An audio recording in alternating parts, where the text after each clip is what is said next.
Welcome to the System Simplified podcast, where we feature top leaders who share stories on how to successfully systemize a business. Now, let's get started with the show.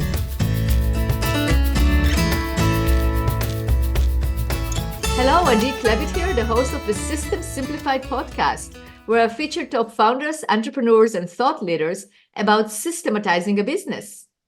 And today's episode is being brought to you by Business Success Consulting Group, where we create, document, optimize, and implement processes and procedures so businesses can grow and thrive.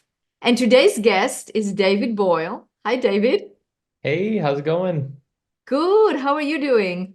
I'm doing great. Can't complain. Great. Well, I'm really excited for our interview. So first of all, I'm going to introduce you. And so David is the owner of Boyle Brands, and it's a packaged food and beverage consulting firm that provides experienced leadership and hands-on technical support to the complex process of supply chain and product development, which is amazing. And you are 3 times founder, right? And you are definitely an entrepreneur. And we had the pleasure of working with you as a client. We documented your processes and procedures, so we know your operation.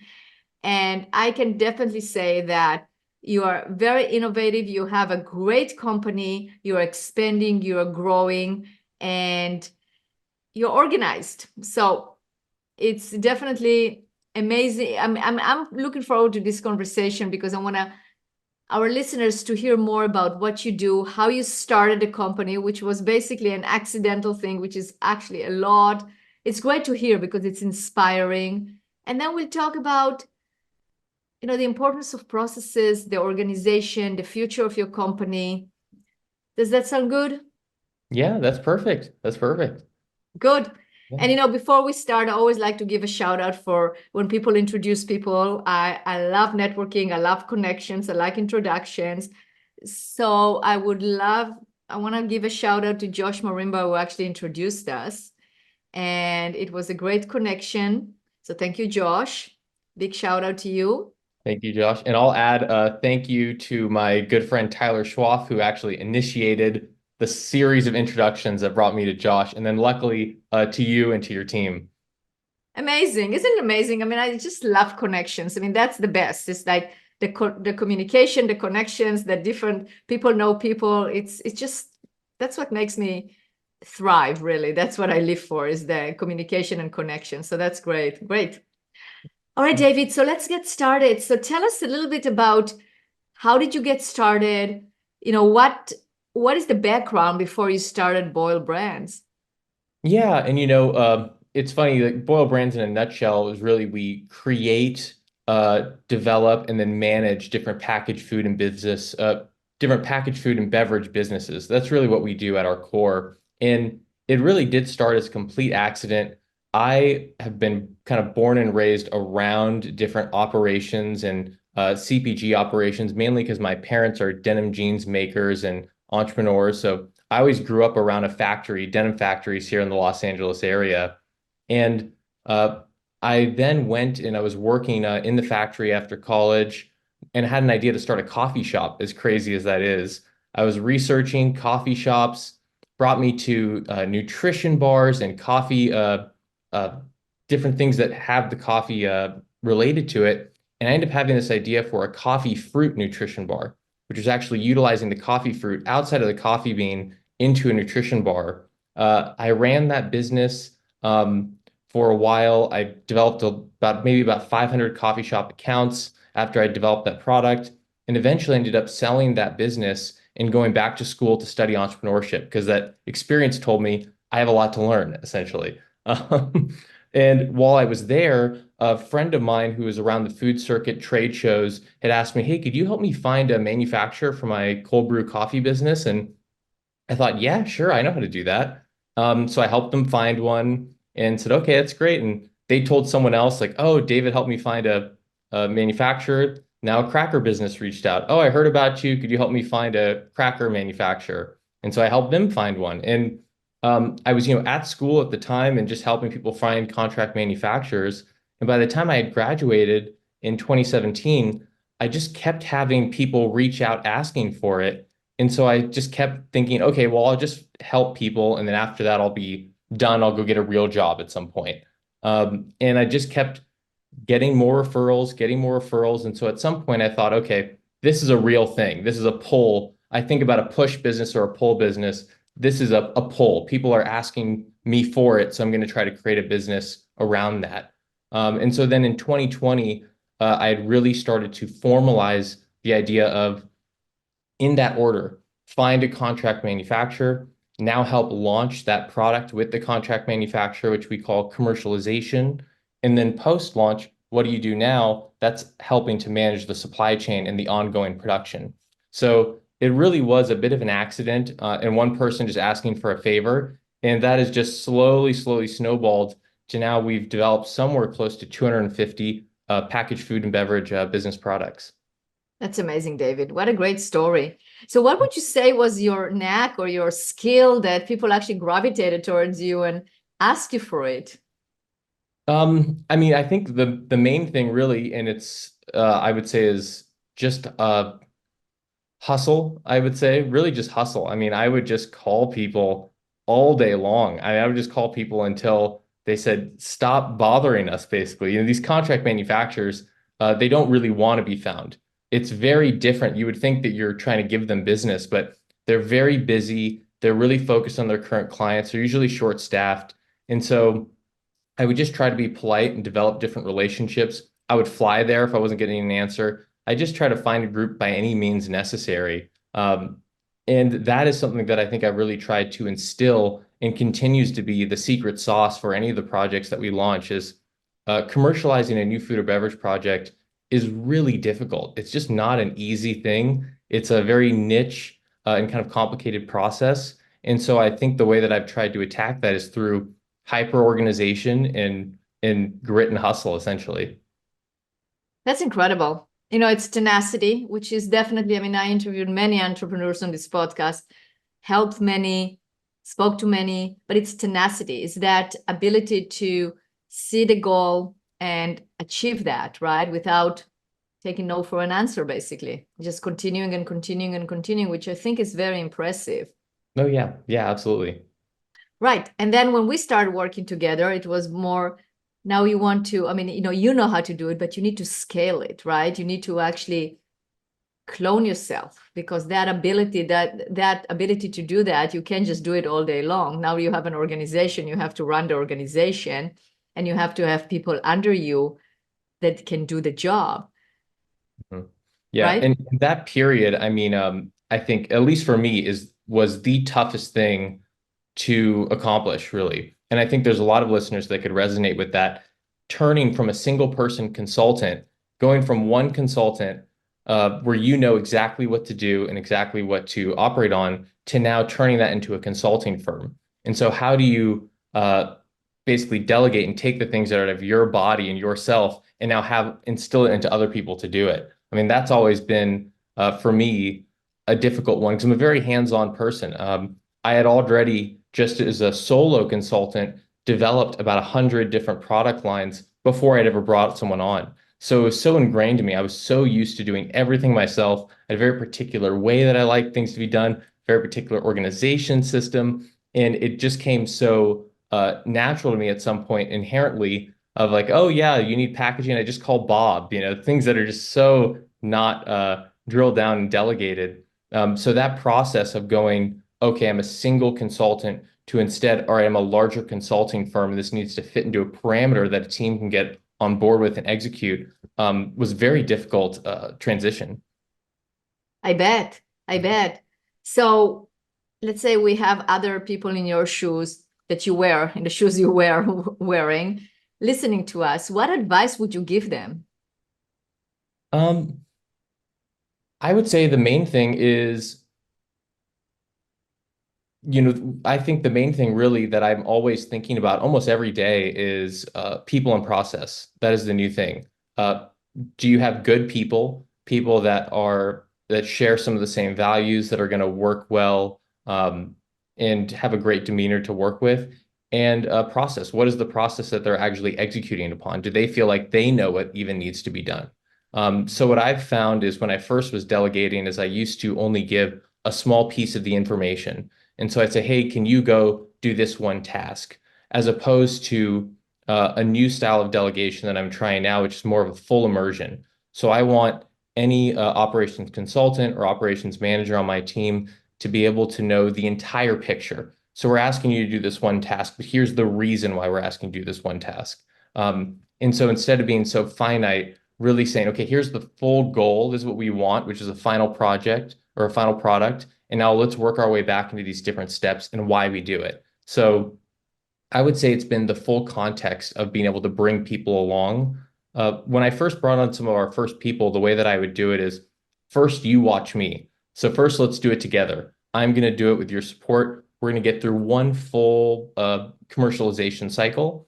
And then once we get to the finish line there, now you can do it and I'll be along and I'll watch as you do it. And then once you get to a second commercialization cycle, now you can go as far as you can and as you want in an autonomous way until you get into a problem. Once you're get to a problem or something you understand, then bring me on and let's tackle it together. So that way, if we're wrong, at least we're both wrong and we'll learn from it, as opposed to feeling like you're just swimming out in the ocean. You have no direction or idea of what you're going to do next.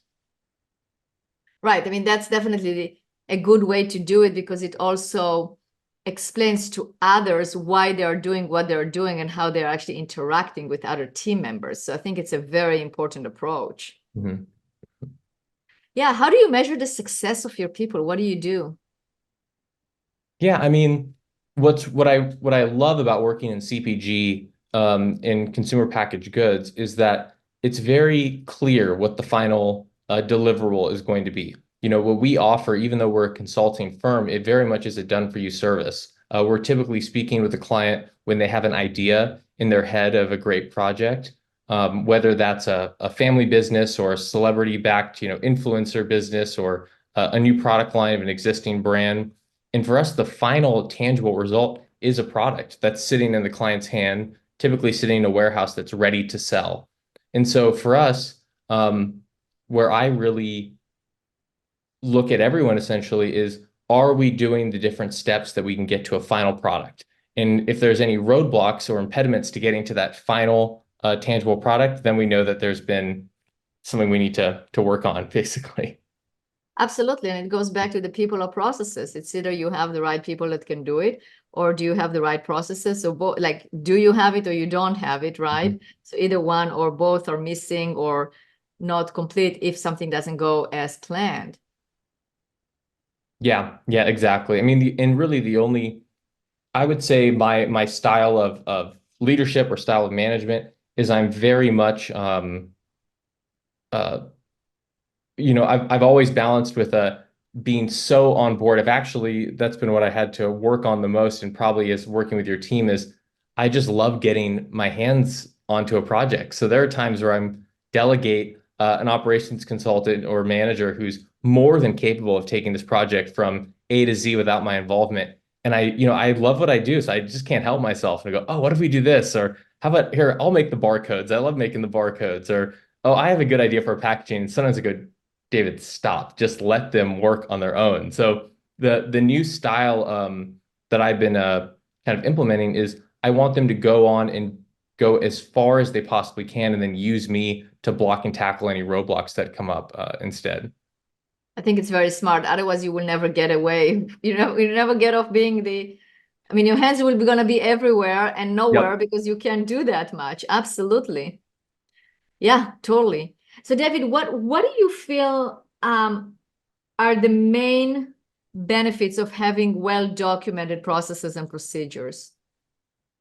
I mean, the main thing really is especially something like commercialization. It's a very niche offering. It's very complex process because there's so many different functions that are coming in. So what I've found with any sort of complex consulting procedures, I would imagine having the processes and procedures is boiling it down to its most essential functions, because a product has so many different things that we need to think about. So let's at least have some sort of a checklist. And it's actually something we learned from your team is actually boiling these things down all into checklists. So even though there's hundreds of different micro decisions that we're going to need to make every day as we get to this product going to the launch cycle, what are the actual true things that we need to think about without any other noise? Or many times the manufacturer will come up with an issue, or the client will change their mind, or Whole Foods says now it needs to be ready next week instead of in next month. And with all of these things, what are the core things that we know we have to check off before we get to launch to ensure a vital product? So for me, those checklists has become just a way to simplify a complex process. Absolutely. Absolutely. What do you think are the results from having well-documented processes and procedures? Yeah, I mean, time. Honestly, that's the main answer to that is just time. I am someone who I've always, just overlooked everything that's happening at each stage. And what I noticed, especially as we started to grow, right now we're at about 13 different people that are on the Boyle Brands team, and they all report to me. And so that became a training bottleneck at some point. So how do I make sure that I'm still giving all of the information and empowering some of these people to be able to make their own decisions and feel like they're doing the right thing? And the answer to that was having these processes documented, because I just found myself repeating myself so much. No matter what type of product it is, there's very similar steps that need to be taken. And so for me, the main thing has been being able to showcase the information for everyone. And then that way, if they have specific questions, we can get into that. We can save that time for those vital kind of juicy questions. But it has eliminated the time of me just always repeating myself, saying different things. There are times I'd have a call with one manager on Thursday, and all we're talking about is FDA product label compliance. And then on Friday, I have a call with a different operations manager, and we're talking about somewhat nuanced, but the same themes of FDA product label compliance. And I'm going, wait a minute, just spoke about this yesterday. So having it all in one place has just bought me back time, essentially. Absolutely. Absolutely. This is something that every business owner should do, or every business should do in terms of process documentation, right? So if you think about before we start working together, what would you, and think about yourself now, what would you recommend to business owners, like if they are on the fence of should I document or should I not document? What would you tell them? I would say what was helpful for me was just spend a week auditing yourself, essentially. So spend a week taking into account what you're doing every day. I think that every business owner, at least myself, battles the war of working in your business versus working on your business. And so for me, when I started to audit my time for that week, what I found is that I'm working in my business on different projects all the time, and I'm doing almost no time of working on the business for growth, branding, strategic new services, just anything that would be required to the actual business itself. And at some point, that is not a good service to your own employees, to your own team, to your clients, to anyone, if you're not making the actual business itself better. So for me, it was just spend a week auditing your time and seeing what you're focusing your time on. And are those tasks the $1 million tasks that are just like fantastic and bringing a ton of value? Or are you spending a lot of time on admin or smaller tasks or even mid-level tasks that could be delegated if you had a good process in place? Absolutely. Absolutely. What do you think is the key to make sure that those processes are actually implemented by your team? Yeah, I mean, I think it's a conversation because at least for me, I mean, it's a conversation at least for me because I have the benefit of having a really smart, really incredible team, and I do think that the people and process part, the people still is the most important piece of it. I mean, even us now I think one of the main benefits to us has been our hiring. I mean, we've just hired or brought on fantastic people. And I haven't yet ever really put out a formal job posting. I'll just find people where I'm like, they are fantastic. I'm going to make a role for this person, basically. So it's been a very organic growth. Of course, we're very small at only 13 people, so we have the benefit of doing that. But for me, it's taking the SOPs and having that be a conversation with some of the actual people in the organization. Is this good? Is this bad? Is this a terrible idea? How would you fix this? Because as you start to grow, you're not in the weeds doing the same things over and over again. This just happened to us recently. Something that I used to do all the time that I don't do anymore is booking freight, booking different commercial trucks. And so I had an SOP that I developed with your team around uh, the process of booking freight. And then when I started to speak with my team about it, they said, "Oh, we don't really do that anymore. It kind of takes too long. So instead, we'll just take the bill of lading and we'll put it in a Dropbox and we'll send it out right as the shipments go." And I don't need to get too into the weeds, but they had an entirely different way that they do it now because they're booking freight every day. I haven't done that, in the last year. So I'm thinking, oh, okay, well, they've already thought of better ways to do it. So let's adjust the SOP accordingly.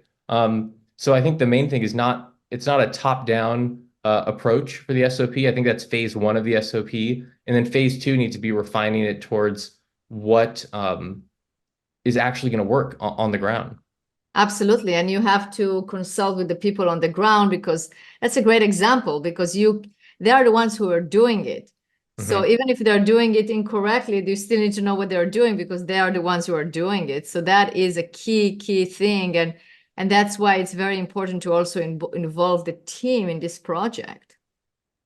Yeah, absolutely. Absolutely. Cool. Well, what would you think, what do you think is think about, again, it's just, I'm going to finish my question, but I want you to have in mind our listeners, okay? The entrepreneurs, fast-growing companies, lacking consistency. What would you tell them is the ROI of actually having well-documented processes and procedures? I think I'll say for my shoes, probably, and I'm probably different from some of the different people that have been on the podcast because I'm mid SOP implementation. We've worked together. I'm someone who's always been incredibly busy. I work, all the time basically, and I'm right in the process of starting to carve time back and become a normal functioning human of society who's not working all the time. Like, oh, this is fantastic. What a world. And so for me, I would say if you are a consultant or a consulting firm and you're always feeling like, well, we're at capacity, we're busy, there's no way we could take on new people. I think it's worth seeing if you yourself are the actual bottleneck. That's at least for myself. When I looked in the mirror, I thought, man, we're full. There's no way we could take on another project. But what I realized is that was actually my own mental load in me being the bottleneck because all this information is in my head. And I think it's just not so I think the main ROI is it's just a risk averse strategy. I think for me, as soon as our consulting firm started to really grow and get into a high growth stage, the worry was, well, we can't run an entire business and have people that we're paying a salary for, and they're depending on their livelihood for this business, and then the entire business runs through me and my brain. I mean, what a terrible strategy. If I, get sick one day or if my phone breaks and no one can reach me, then the business stops moving. I mean, that's not good at all. It's a great for your ego, but it's not good for the business by any means. So I would say the main ROI is that is the difference between being a consultant and having a business that's a consulting business, is that you can extract yourself from it and it'll still keep running efficiently. Absolutely. Absolutely. And that is a common thing, is like, if you cannot really take yourself away from the business for a week or 2 weeks, whether you want it or not, whether it's like by force or you decide to take a vacation, then there is a lot of risk because it's not really a business. It's just you operating by yourself. Yeah, absolutely. Yeah, for sure. So David, what's the future like in terms of the business? Where are we going? Oh goodness. I mean, our core competency that we still just love doing is just that process of commercializing products and developing new products for some of our clients. And that is still what kind of gets me up in the morning. That's still what's so exciting to me is being able to talk to people at that journey from the idea when it's nothing, and then being able to talk to them a year later and they've got final products and it's there. I love going to Whole Foods or Sprouts or Gelson's, and I mean, it's hilarious. Going grocery shopping with me is a terrible thing because I just stop everywhere and go, oh, that's our client. This is our client. I'm like looking at it and making sure it looks nice for everyone. So I think we'll continue to do that. We're going to continue to revise and implement some of our SOPs that we've created with your team. And then we'll be bringing on some other team members to get to about 15 total. And then that will probably be our base for the time being as we continue to grow. Excellent. That's a great plan. Okay, and lastly, I want to ask you, how was the experience working with us? Oh, it was fantastic. It was really great. The best part about it is I'm a big Loom video person. That is how I manage delegation. I'll call version 1 delegation is Loom videos. The downside of Loom videos is even when I get a Loom video, I go, oh my gosh, I'm gonna have to listen to this 5-minute video. I just want this one piece of information so I can keep moving. And the benefit especially for a busy entrepreneur, SOPs was on my mind for years. I mean, as soon as we started growing in 2021, I thought I need SOPs. And I thought, well, surely I know it better than anyone. I'm going to write them myself. 2022 rolls around. Okay, now I'm definitely going to write them myself. 2023 rolls around. Now I'm definitely, and then finally around 2024 as I thought, okay, I'm not going to do this. Clearly, it's been enough years have passed. I'm not going to do this. So the ability to work with your team where I can just speak, which is what I do all day anyways about the business, and speak about the processes, speak about what we do, and showcase different videos, and that your team can extract that information and put it into an actual technical checklist just based off my videos is incredible. I mean, to be able to do that just with an hour of my time a week instead of spending tons of time overthinking about how am I even going to write this in the first place. So I would say it's the SOPs is just it's so easy to put on the back burner. It's so easy to not do. It's not on fire. It's not a big emergency. So having that space that's carved out every week where you're just going to talk about your business, and then the next week it's like a gift. Oh my gosh, I can look at all these SOPs that were developed. So that was the funnest part for me. That's fantastic. Yeah. Wow. Thank you for that. That's great. That's really good. So David, if people want to get a hold of you and find out more about your business, about yourself, how should what can they do? Where can they reach you? BoyleBrands.com. That would be the main thing, really. Instagram and LinkedIn, also Boyle Brands. And yeah, that'd be it. Great. Fantastic. Well, thank you so much for this interview. Thank you for being a guest on this podcast. It was a pleasure talking to you. Oh, yeah, absolutely. Thanks so much for having me.